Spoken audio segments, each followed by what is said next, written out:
It does seem odd to me, that it was within a year we had all the dramas that we had, and then everything that's happened since, from Oprah Winfrey and onwards, where you've had this real divide. It's really a crown divided, if you like, and these two are the main players in that divide.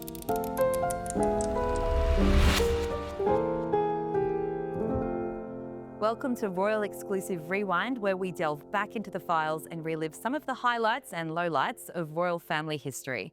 Remember to subscribe to us here on the Royal Exclusive YouTube channel so you never miss an episode. I'm news.com.au's royal reporter Brontë Coy, and today I'm joined by royal experts Katie Nicholl and Robert Jobson to look back to 2018, where a newly married and pregnant Meghan and Harry conducted their first major overseas joint tour, taking them to Australia, New Zealand, Tonga and Fiji. The royal couple spent 16 days attending prestigious events and were greeted by huge crowds and media fanfare everywhere they went. At the time, it was considered a roaring success, similar to the buzz created by a young Princess Diana and then Prince Charles when they were down under back in 1983. But fast forward to just a little over a year after returning home, Harry and Meghan would announce they were stepping back as working royals. Before that, though, we had the iconic tour. Thank you both for joining me. And rewinding back to 2018 when we were all covering this huge tour. Rob, you and I were both there in Australia on day one. They were greeted like rock stars, and then Meghan announced her pregnancy. And it really set the tone. There was a lot of excitement around the couple. But tell me about your highlights of that trip. Yeah, there were lots of highlights. Because it was all fresh and they were seen as the new big thing. And they were getting massive coverage on everything they did, and it was mainly positive. So I always look back with some sort of look at it and think, well, why was there all this bad feeling? I don't know, because actually the reporting was very, very positive. And the highlight for me actually was going to, was apart from them, we had the big story that she was pregnant, and that was announced when we were just getting the briefing right at the beginning. And so that was a great start, because, you've got pages and pages of copy to file. But I think for me actually was going to Tonga and the lineup of the kids from the airport, and practically seemed everybody had turned out to see them. It was so colourful, very humid, but it was really colourful, and it was a lot of goodwill. And I think a lot. That's why as I say, I look back now, people, when you read about it, and you think, oh well, there was all these other things, all these undercurrents going on. Actually, it was a very, very positive tour. They came back and we chatted to both Meghan and Harry on the plane that we shared with them when we were flying from Australia to the islands. And yeah, I thought it was fairly positive. You just mentioned chatting to Harry and Meghan because, of course, as part of the press pack, you were travelling with them. What were they like at that time? Look, on the actual plane itself, she seemed quite positive. A few people were leaving before going, but leaving early, and she was going, oh, you're going back to have your roast chicken dinners or whatever. I don't know what she was going on about, actually, but she was talking about that a little bit. And she seemed fairly positive and, was trying to engage. Harry was less so. I think he was a bit more protective. Look, and it's pretty understandable why. His wife had just announced she was pregnant, and he was quite edgy with the media, actually. There was one instance, I remember when we were in Fiji and the press were all out, all the photographers had no shade whatsoever or water, and it was boiling. It was really, really boiling. And they were under a shade, and when they were watching one of these traditional dancing routines or welcoming ceremonies that did go on for over an hour, and they were moving about because the snappers were just overheated, really. And he was looking at them, he was quite grumpy with them, and I think made some comment about it afterwards. But frankly, it was a mistake in the way they'd organised it, because there was no shade, and there really needed to be. So look, I think he was a bit edgy, because I think it's only just been announced that his wife was pregnant, and he was conscious, I think, of not overloading her workload. And Katie, you were covering it all from back here in Britain, and as we know, the relationship between Harry and Meghan and the press became very tense. Soon afterwards there were signs of that. But at that time, what was the coverage like being here and watching that unfold? Well, like Rob says, hugely positive. It's hard, isn't it, to think back. Well, I find it hard to think what happened for breakfast, but to remember all those years ago. But it was an overriding sense that this had been a great tour. I mean, they'd had this big royal wedding in the May. And as is traditional, William and Kate did the same thing. I mean, they went off to Canada, and Rob and I were both over there for that amazing tour. It's like you ship them out. You ship them out to a Commonwealth realm, and you show what the future looks like. And, you know, you were on the ground. You saw how much Australia just loved this couple. And to arrive with that pregnancy announcement, I mean, no hint of a bump because she was only about 12 or 13 weeks, but it just set the tone for I think there was just this frisson of excitement that reached all the way from you guys in Sydney right back to London. You know, it was big news. I think it was on all the studios over here because you were all over there. And there was room there was plenty of space in the studio for me. And it was a big, big positive story. And I think, you know, in many ways, sort of perhaps stem the tide of any growing sentiment of republicanism down under for many years to come, because I think Australia fell in love with Harry and Meghan, and it was very, very successful. I certainly over here, everything I was hearing was this has been a great success. They do it brilliantly. And I'd been with Harry and Meghan to Ireland before this tour and remember being so struck, even from those first engagements that she'd done before she was the Duchess of Sussex. She was just brilliant. She knew how to work a crowd. You know, she was very compassionate, very empathetic, very interested in people, and she took to it like a duck to water. So it's, in hindsight, when you hear them saying how unhappy they felt, even at this time, they didn't feel protected, they didn't feel that they had the full royal family support because they were eclipsing royal family. That wasn't how it looked on the ground.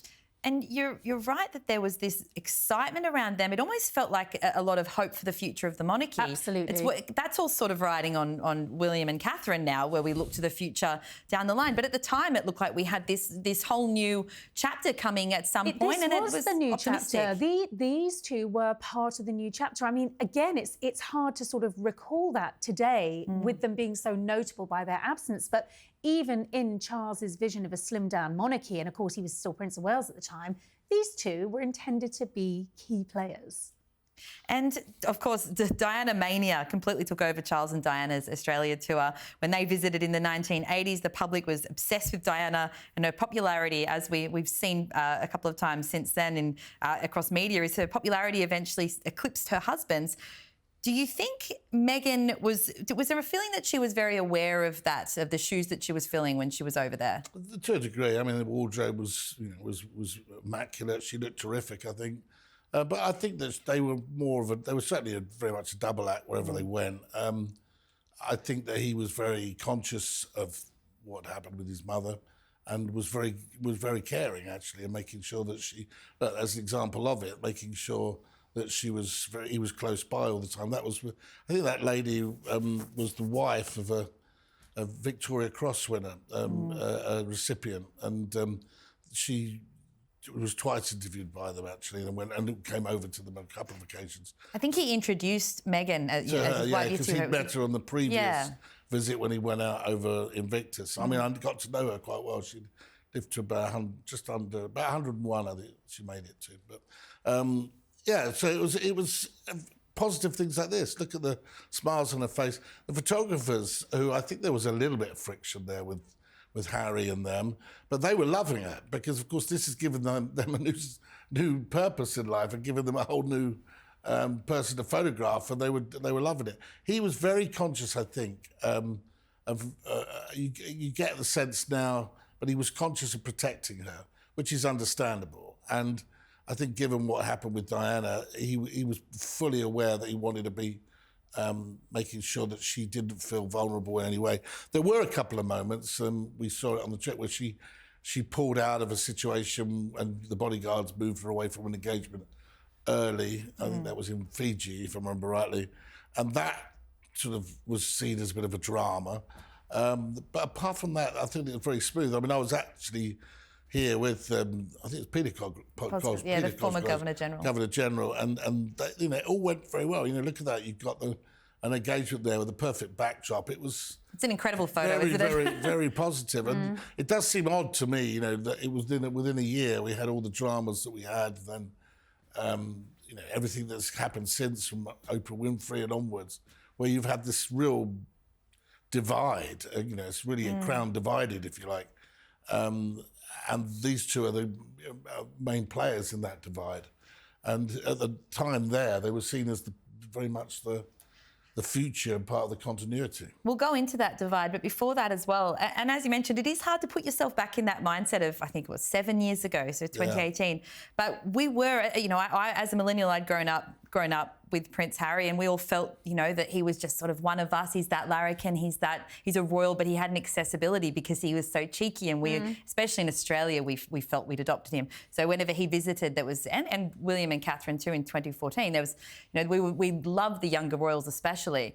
And yes, looking back at it now, I mean, even there's an example, his first day, my husband was actually working in media as well.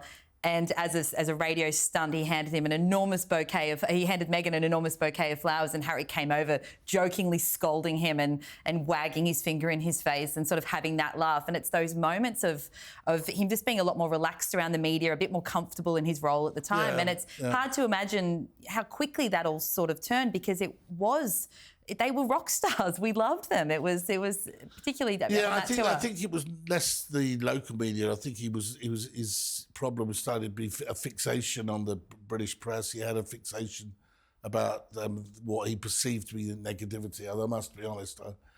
If I recall back then, I don't think there was an awful lot of negativity. There wasn't. There was a lot of positivity about the wedding too. And I think that he may have just, you know, he'd just been fixated on it.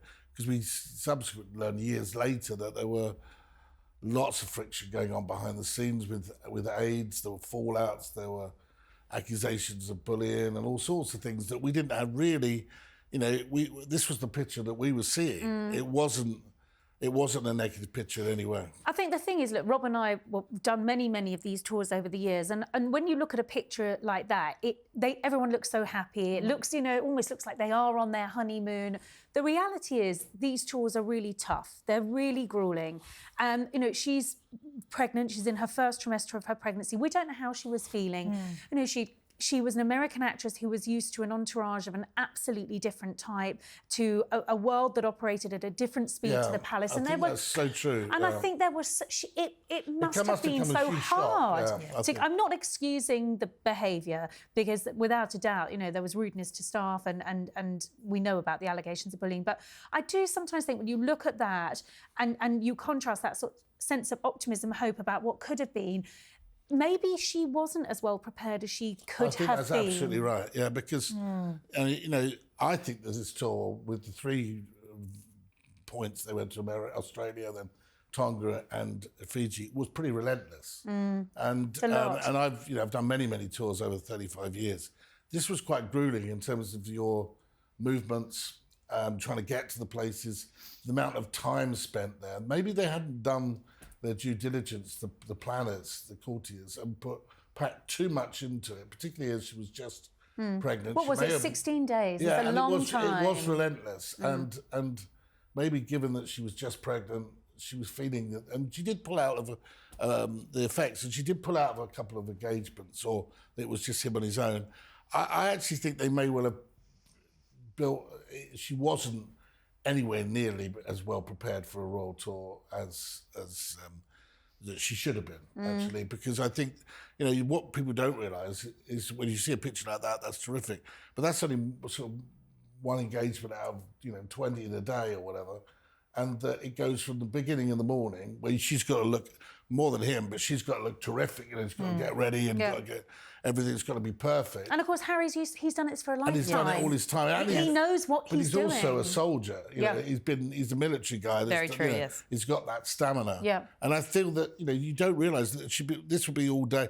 Then there'd still be dinners and gala dinners that night, and that would go on all day and all. So, you know, this comment that she apparently made, which appeared in Valo's book, where, you know, we should be being paid for this. Well, they were, you know, but in a different way. But the fact is, it would have been relentless, and she would have probably found the amount of things that she had to do, where very she's overwhelming. Got to look terrific in every event, difficult. And as we've said, we now know that back at home with the palace, we didn't know at the time, but there were a divide starting to form, and they've actually said to Oprah a couple of years later that after Australia was when things, quote, really started to turn with the royal family. So, Yes, it was. I mean, clearly a lot going on behind the scenes, despite all the smiles and the gorgeous photos. But the reason we've actually been looking at this again is because they recently wrote a letter to a celebrity psychic, Harry and Meghan did, who posted it on Instagram, and they hinted that they were looking at going back to Australia. Do you think that that's likely? Well, it's going to be a very confusing visit because, of course, at some stage, William and Catherine will be going to Australia.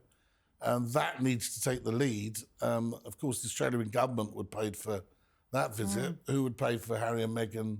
What security implications is involved there? Because there will be. I mean, I've been in Australia where we've had, you know, the situation in Tumbalong Park with the Prince of Wales as he was. You know, there's always going to be the potential of security issues and the cost of it.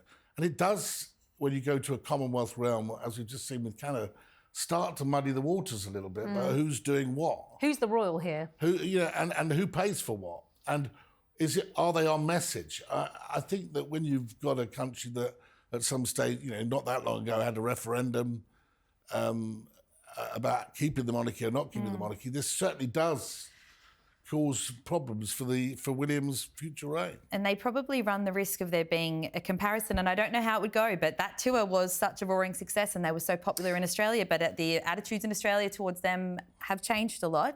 We can see that in polls, so that would probably be something that may be... But security, I think, would be a major issue. Certainly. Well, both of you, thank you so much for delving back into the royal files and looking at that tour, which was a huge moment in royal history. And that's all we have time for on Royal Exclusive Rewind, but join me next time for some royal nostalgia when we open the files and relive another iconic moment.